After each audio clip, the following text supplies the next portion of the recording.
رئیس جمهور امریکا دونالد ترامپ میگوید امریکا و ایران به سازش برای ختم جنگ نزدیک بوده.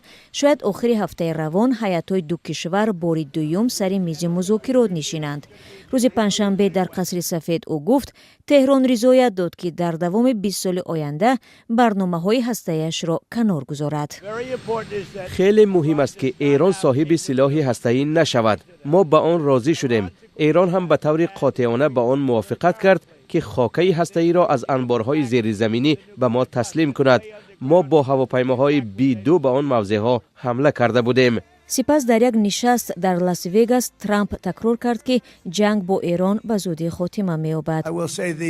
میگویم که جنگ با ایران مثل آب جریان دارد. ما هر کاری را که خواهیم عملی میکنیم.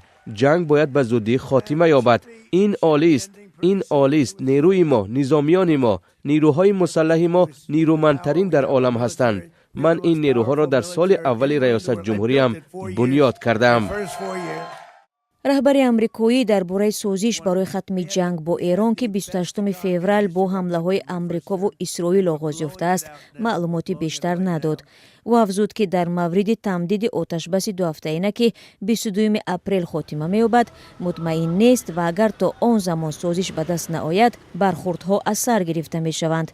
ترامپ خاطر نشان کرد که اسرائیل و لبنان به آتشبس 10 روزه موافقت کردند و حزب الله هم در این سازش شامل است.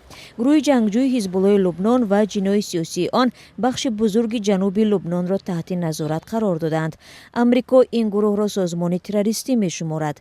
اتحادیه اروپا باشد تنها جناح مسلح آن را در روی خط 38 جای داده است. پرزیدنت امریکا پیش بینی می‌کند که در 1 و یا 2 هفته نزدیک سروزیر اسرائیل بنیامین نتانیاهو و پرزیدنت لبنان جوزف اون را در قصر سفید به حضور خواهد پذیرفت.